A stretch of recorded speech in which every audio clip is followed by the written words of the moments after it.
To survive the apocalypse, you have to dig. Across the United States, millions of tons of rock were excavated to build massive underground fortresses designed to outlast the end of the world. Deep inside Cheyenne Mountain, 25-ton blast doors seal off a self-contained city, creating a hardened command center capable of taking a direct nuclear impact. The blueprint for this subterranean network was drawn up during the Cold War. Fearing Soviet strikes, President Dwight D. Eisenhower ordered massive excavations, like the top-secret High Point Project, to establish what is known as continuity of government. If Washington burned, the state needed a physical insurance policy to guarantee command structure survival. And the military didn't build these alone. Civilian leadership had their own hidden sanctuaries. Beneath the pristine facade of the luxurious Greenbrier Resort lay a real, concrete-encased fallout shelter buried 720 feet underground. It was fully stocked, staffed, and equipped to house the entire United States Congress. These multi-billion-dollar structures represent humanity's ultimate physical defense against external, apocalyptic failure. But while we built mountains of concrete to hide from a flash in the sky, we face a more certain daily threat: internal biological failure. When our primary biological defenses collapse against disease, the human body requires a continuity plan of its own. Pharmaceutical companies like AbbVie operate as the architects of this micro-continuity, investing billions of dollars into research and development to engineer that exact medical architecture. Advanced drug development operates as a high-stakes survival system, matching the complexity, cost, and scale of any Cold War bunker network. While society obsesses over secret doomsday bases, the most critical fight for human continuity is happening right now in the laboratories of biomedicine. The first major biological threat we face is autoimmune disease. In this scenario, the body's own defense mechanisms act like a rogue state, actively attacking healthy tissue. AbbVie counters this with biological command and control overrides, targeted therapies designed to intercept misfiring signals and stop the destruction of the host's own body. Humira serves as the historical foundation of this defense system.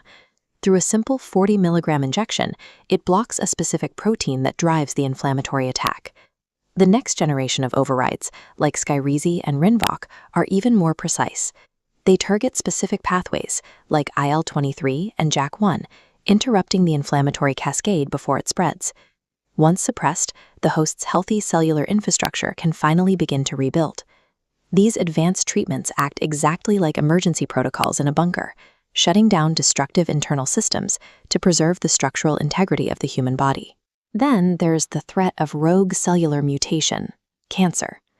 AbbVie takes an aggressive approach to blood cancers, utilizing targeted therapies like Imbruvica and Epkinly to actively hunt down and neutralize malignant cells.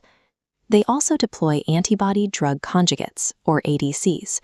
These function as guided molecular munitions, seeking out specific tumors and destroying them without collapsing surrounding healthy tissue. Building these munitions requires a rigorous multi-tiered process of clinical trials, a heavily staged and regulated effort that mirrors the deep reinforcement of an underground fortress. This pipeline illustrates the massive scale of active trials. Dense clusters of oncology and immunology in phases 1 and 2 represent dozens of concurrent tests. The high volume reaching phase 3 proves the maturity of this biological continuity plan. Engineering a mature pharmaceutical pipeline requires the same massive forward planning and resource allocation as constructing an impenetrable national fortress. But there's a fatal flaw in isolated survival. A single bunker is useless if its communications and supply lines are completely severed. Government continuity avoids isolation through a highly interconnected network. Key continuity facilities like the Mount Weather Complex are directly linked to ongoing operations at Raven Rock and Cheyenne Mountain. Systems like the FEMA National Radio System guarantee unbreakable data sharing between nodes during catastrophic emergencies. Modern medical survival operates on the exact same principle. Today, a modern pharmaceutical company cannot function in corporate isolation. It requires a vast, interconnected network of strategic scientific partnerships.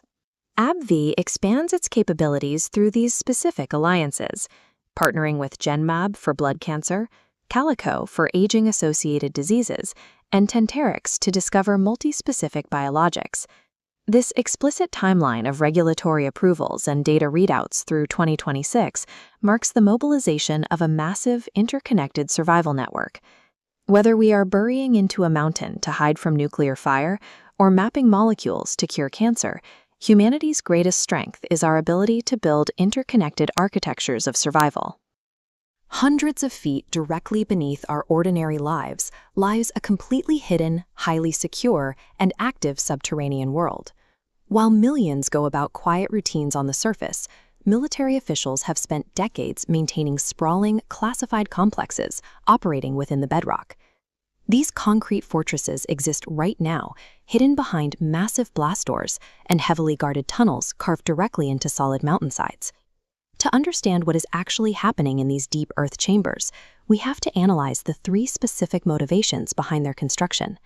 The truth hidden behind these doors involve billion-dollar engineering projects and active command nodes that dictate the survival of the nation during a crisis.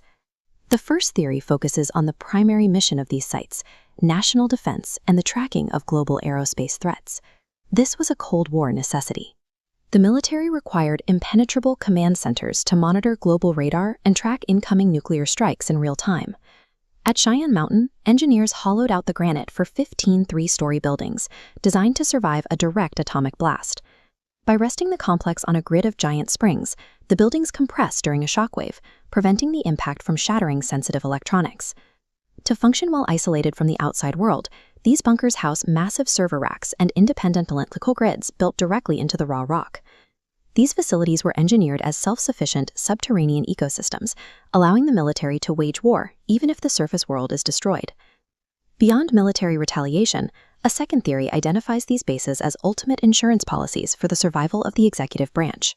This plan is known as continuity of government, a theoretical protocol that became a terrifying reality during the September 11th attacks. As the extent of the threat became clear, high-ranking officials were immediately evacuated to secure subterranean locations to form a functional shadow government. Mount Weather in Virginia serves as the primary hub for this protocol, hiding a massive underground footprint beneath unassuming surface roads. From this facility, FEMA and the executive branch can sustain thousands of officials and override domestic broadcasts to maintain the administrative state. Mount Weather remains an active command node today, ensuring that the legal and administrative functions of the government endure through any national catastrophe. The third theory moves into the most classified territory: underground bases used for off-the-books research and experimental technology. These are the rumors surrounding Dulce Base in New Mexico, a facility alleged to house 7 stories of subterranean laboratories and secret conflicts with non-human entities. However, investigations into Air Force counterintelligence suggest that this specific mythology was an elaborate government fabrication. By seeding these stories, intelligence agents distracted the public from real, classified aerospace testing occurring at terrestrial sites like Area 51. The government utilized these outlandish conspiracy theories as a form of noise, allowing them to test advanced flight technology while the public focused on fiction. While the public now knows the locations of Cheyenne Mountain and Mount Weather, the network itself is quietly adapting to modern threats like large-scale cyber warfare. In the 1960s, the military proposed a deep underground command center, a bunker plunging thousands of feet into the earth to protect 300 men. Official records claim the project was canceled, yet unexplainable security and construction in restricted geological zones suggests the concept may have merely been moved off the books. This raises the final question: what remains undiscovered in the deepest, uncharted layers of this classified network? While the surface world is visible to everyone, the infrastructure designed to survive its collapse remains permanently locked away, miles below our feet.